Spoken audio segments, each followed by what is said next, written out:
Edis kabur ke Amerika, kenapa bro, kata begitu. Siapa yang bilang Edis kabur? Edis nggak kabur. Kau tahu makna kabur nggak? Kabur itu adalah ketika di suatu tempat dia mempunyai masalah, ya, dan dia pergi meninggalkan masalah itu dari tempat itu ke tempat lain. Nah, itu namanya kabur. Ya, Nah, Edis kan nggak punya masalah di Konoha. Kenapa Edis memilih pergi ke Amerika? Karena dia merasa lebih aman ketika berbicara dari Amerika. Begitu. Kenapa dia gitu. merasa lebih aman di sana? Karena kualitas-kualitas SDM di Konoha ini, ya memang kita nggak ngerti ya apa pemahamannya seperti apa ya. Salah dikit ngomong perang, ya kan, Hmm. geruduk, ya kan, Hmm. demo pakai daster dan lain sebagainya. Ya siapa yang nggak takut kalau begitu? Ya Edis takut, betul. Edis takut sama kelakuanmu, bukan sama ilmumu. Buktinya sampai hari ini Edis berbicara nggak ada satupun yang bisa membantah. Artinya apa? Artinya ilmunya Edis keren, ya kan? Bisa dipertanggungjawabkan, begitu loh, ya. Tetapi Edis takut sama kelakuanmu yang kayak preman itu loh, ya. Nanti kau berbondong-bondong pakai daster kan, Hmm. siapa nggak takut? Ngeri saudara-saudara ya. Jangan, udah bagus, keren hikmatnya Edis diberikan Tuhan, dia memilih ke Amerika itu keren luar biasa ya. Dan itu pakai modal, nggak gratis Ya. ya. Tuhan berkati kamu ya.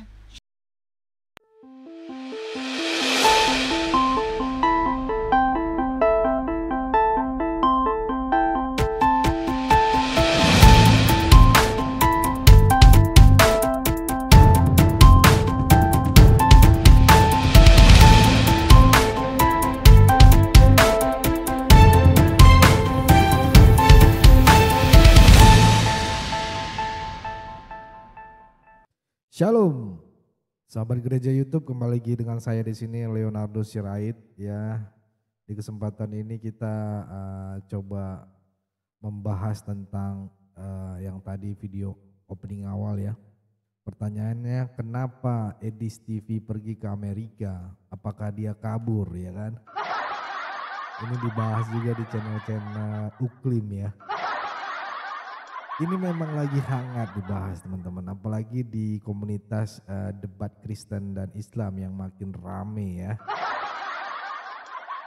Tapi biar aman, mari kita bahas secara fair ya, jernih dan tentu saja dengan sedikit bumbu sarkas ataupun humor khas netizen plus 62. Oke.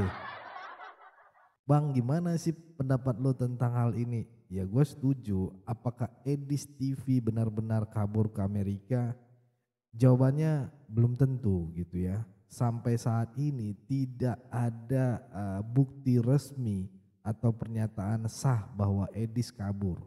Beritanya juga nggak ada gitu ya. Istilah kabur itu biasanya dipakai kalau seseorang lari dari tanggung jawab hukum gitu ya, atau menghindari kejaran pihak berwajib. Sementara Edis tidak sedang dicari polisi gitu ya, tidak sedang kena kasus hukum dan tidak ada laporan buron gitu ya. Beda kalau beberapa apologet kita juga yang kena Saifuddin Ibrahim dan lain-lain langsung gitu ya, dirilis gitu beritanya. Tapi Edis aman-aman aja ya. Jadi kalau dibilang kabur itu lebih ke arah framing netizen yang mungkin gerah atau enggak suka dengan kontennya gitu ya. Iya mungkin itu teman-teman ya. Lalu kenapa Edis ke Amerika ya? Ada beberapa kemungkinan logis dan kita harus fair menilainya teman-teman ya. Dan saya juga pernah ngalami juga gitu ya. Jadi yang pertama itu ya mungkin urusan pribadi atau keluarga ya. Bisa jadi Edis ke Amerika karena ada keluarga gitu atau undangan gereja, pelayanan ataupun memang ingin menetap di sana gitu ya. Banyak aktivis Kristen di Indonesia ya memang pindah ke luar negeri untuk pelayanan yang lebih luas ataupun karena alasan keamanan ya kan. Ya, dikit-dikit nanti digeruduk ya kan. bikin keamanan keluarga juga biar lebih enak lah teman-teman ya. Karena kita juga dulu pernah mengalami hal seperti itu ya. Dalam kita eh, memberikan penjelasan gitu ya. Dianggap penjelasan itu ujaran kebencian.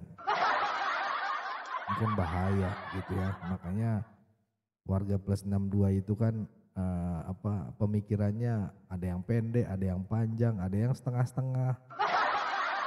Ada yang cuma tahu bir ya. Nah, yang kedua itu untuk memperluas pelayanan dan jaringan gitu ya. Kalau kita lihat banyak tokoh Kristen apologetik ya yang akhirnya melayani di luar negeri karena bisa menjangkau diaspora Indonesia sekaligus berbicara lebih bebas tanpa ancaman langsung seperti yang sering terjadi di Indonesia. Jangan sebut Indonesia dong Malio. Oh ya udah, di negara Konoha. Ya. Dan yang ketiga ya alasan keamanan juga ya, ini yang terpenting karena pelayanan seperti ini khususnya juga di gereja YouTube ya nggak sembarangan kawan-kawan gitu, nggak segampang yang Anda pikirkan bercuap-cuap ini gitu ya. Ya kalau saya yang aman tapi kan istri dan anak saya bisa nggak aman, gimana mau pelayanan gitu, cari gara-gara. Kan kita punya keluarga gitu ya, punya mertua, punya orang tua gitu ya, punya sepupu, itu kan harus dijaga semua. Belum lagi punya pekerjaan dan sebagainya gitu ya. Semua harus dipikirkan keamanannya gitu. Bukan berarti oh lo doang, enggak. Kenapa bisa ngomong begitu ya? Saya sudah alami. Ya kadang memang enggak diserang tapi ancaman. Ancaman itu kan bisa merusak psikis, pikiran gitu ya. Di sekolah anak dibully gitu-gitu ya. Dan sebagainya gitu ya. Kemungkinan ini tidak bisa diabaikan teman-teman soal keamanan ini ya. Debat agama khususnya yang keras gitu ya, sering memicu ancaman dari kelompok intoleran gitu.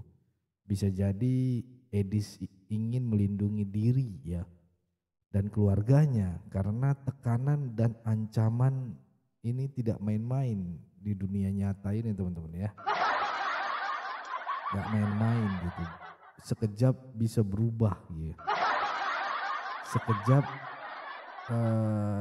ibaratnya kalau memang ini pelayanan dianggapnya seperti kaki kanan di rumah, kaki kiri di penjara gitu.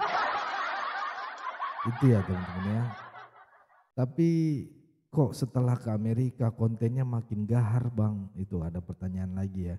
Justru itu bukti bahwa dia tidak kabur karena takut gitu, bukan takut gitu, tapi justru merasa lebih bebas bersuara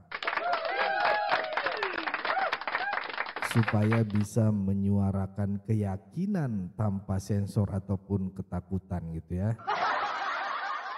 Sama kayak saya dulu ya, karena visanya nggak bisa ya nggak bisa gitu, sama gitu ya. Kita cari aman aja lah. Kalau kita masih di bumi Konoha ini berpijak ya kan. Ya jadi ya, salah nggak dia ke Amerika? Tidak salah, saya bilang tidak salah, asal tidak melanggar hukum ya. Bebas aja seseorang tinggal di mana aja, bahkan dalam Alkitab pun kan Rasul Paulus banyak berpindah kota gitu kan demi memberitakan Injil gitu ya. Sama seperti Yesus juga yang kadang menjauh dari kerumunan ketika waktunya belum tiba gitu ya. Jadi jangan terlalu cepat menghakimi Kalau kamu tidak suka dengan isi kontennya, kritiklah dengan argumen, bukan tuduhan tanpa dasar gitu. Yang menyebut Edis kabur biasanya tidak bisa menyajikan bukti dan cuman menyebar opini.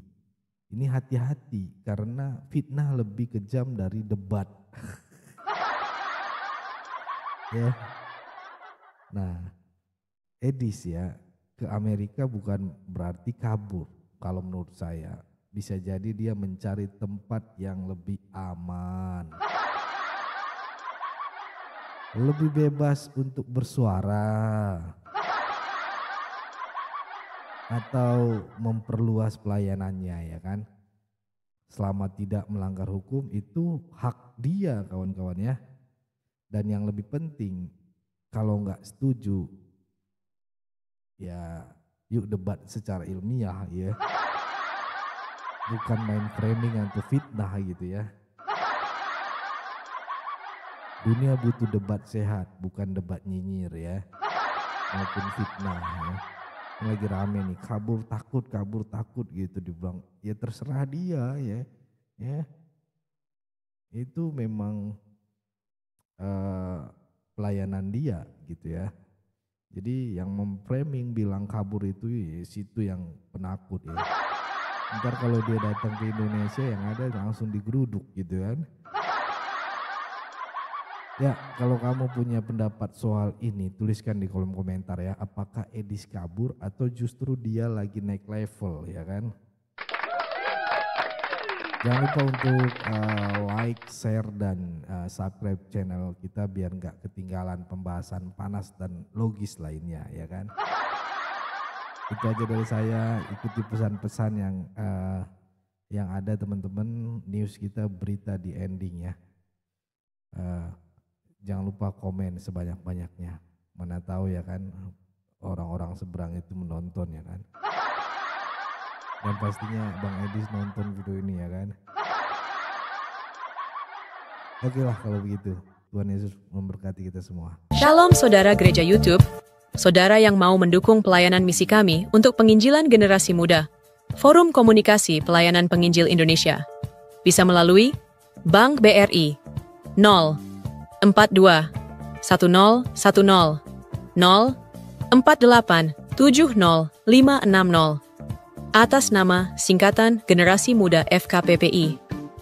Dan bisa melalui QRIS ini, silakan scan barcode QRIS ini melalui mobile banking saudara. Tujuan dari pelayanan misi ini adalah untuk menjangkau banyak jiwa di pelosok-pelosok desa yang rindu untuk mendengarkan firman Tuhan dan untuk kegiatan hamba Tuhan menjalani penginjilan ke desa-desa untuk bisa terus mengabarkan kabar baik di seluruh tanah Indonesia. Selain melalui media sosial YouTube, kita tetap terus bisa menyuarakan kabar baik secara offline. Boleh melalui rekening ini dan bisa melalui QRIS Mobile Banking ini. Dengan cara scan barcode QRIS ini di mobile banking saudara sahabat gereja YouTube. Dan untuk mendukung di rumah pelayanan yayasan kami, bisa mendukung melalui rekening yayasan atas nama Yayasan Cipta Pelita Kasih di Bank Rakyat Indonesia atau BRI. Dan bisa melalui QRIS ini. Silakan scan barcode QRIS ini melalui mobile banking saudara. Dukung pelayanan kami di semua sektor. Dengan ini sebagaimana untuk membiayai tempat tinggal yayasan, listrik, air, dan juga peralatan pengajaran pendalaman Alkitab dan Murtadin. Seberapapun itu sangat berguna bagi pelayanan gereja YouTube, biarlah terus kita hidup dan berdampak menyuarakan dan memuliakan nama Tuhan Yesus, dan pastinya malaikat sorga bersorak-sorai karena banyak yang mengaku bahwa Yesus adalah Juru Selamat. Terima kasih Tuhan Yesus, memberkati saudara, gereja YouTube semua.